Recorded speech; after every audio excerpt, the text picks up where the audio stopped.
व्यक्ति नहीं है इस देश में, इस सदन में, सदन के बाहर, उस सदन में जो ये कहे कि उसने किसी जानने वाले को ना खोया हो।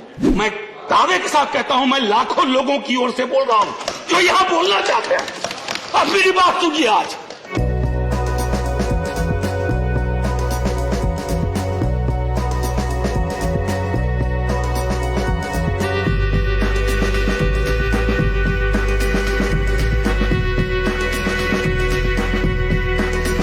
और सबसे पहले माफीनामा उन तमाम लोगों को जिनकी मौत को भी हम एक्नॉलेज नहीं कर रहे हैं, जो हम जान ही नहीं है कि वो मारे गए। तो ये माफीनामा सर सिर्फ मेरा नहीं है। मैं इसलिए ये बात कह रहा हूं कि मई के महीने में मैंने 6 आर्टिकल लिखे। संसद चल नहीं रही थी, कहां अपनी शिकायत ले जाते, किससे कहते। मुझे भाजपा के मित्रों ने, कई साथियों ने कॉल किया, बधाई दी। मैं उनका भी एहतराम करता हूं और कहता हूं कि ये भरोसा इस सदन का है कि हम सबको एक साझा माफीनामा उन लोगों के नाम भेजना चाहिए जिनकी लाशें गंगा में तैर रही थी। किसी 2 सत्र के बीच में सर 50 लोगों की ऑबिचुअरी आज तक कभी नहीं हुई संसदीय इतिहास में। राजीव सातव की उम्र थी जाने की इस दुनिया से। रघुनाथ महापात्रा जब मिलते थे गले लगाते थे, बोलते थे जय जगन्नाथ। अचानक में वो नहीं है।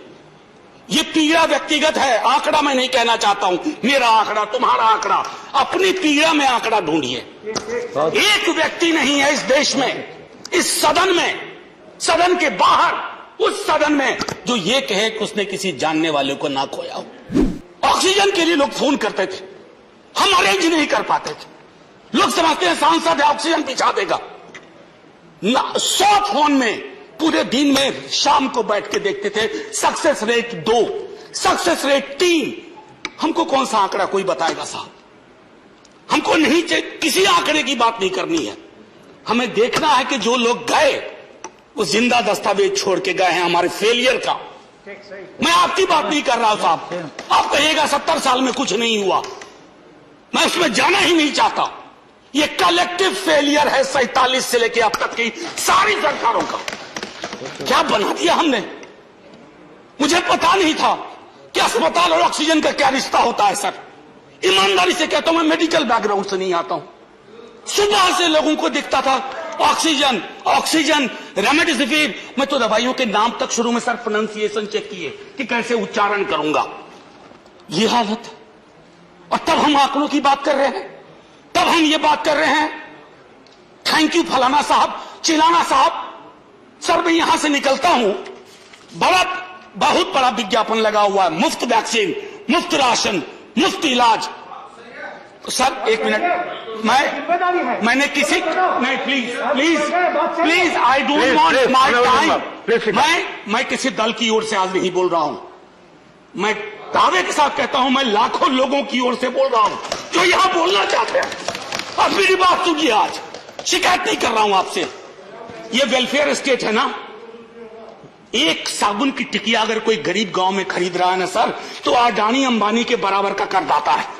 आप उसको कह रहे हो मुफ्त वैक्सीन, मुफ्त इलाज, मुफ्त राशन। नहीं साहब, कुछ मुफ्त नहीं है, उसका स्टेट है। इस वेलफेयर स्टेट का कमिटमेंट है, उसको आप डिनाइग्रेट मत करिए। वो 1.5 महीना कैसे बिताया है इस मुल्क ने।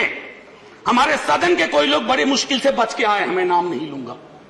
पूरे देश ने वो वक्त कैसे बिताया है, नाइटमेयर की तरह लगता है सर, डरावना लगता है। और ये जो उस बीच में कहा गया कि सरकारें फेल नहीं की, सिस्टम फेल कर गया। अरे साहब, ये सिस्टम कौन क्या है? बचपन से सुनते थे कि सिस्टम के पीछे व्यक्ति होता है, सिस्टम के पीछे एक संरचना होती है। अगर वो सिस्टम फेल किया है, चाहे दिल्ली में या किसी गांव की गलियों में, तो वहां की सरकारें फेल गई। सिस्टम का नाम इसे मत दीजिए, क्योंकि यही वो सिस्टम बनाते हैं। आहत हूं, जगाना चाहता हूं स्वयं को भी, आपको भी, क्योंकि अगर गंगा में तैरती लाशें, सर जिंदगी में डिग्निटी चाहिए, मौत में उससे बड़ी डिग्निटी चाहिए। हमने अनडिग्निफाइड डेथ को विटनेस किया है, और अगर हमने इसको दुरुस्त नहीं किया सर, आने वाली सदियां माफ नहीं करेगी।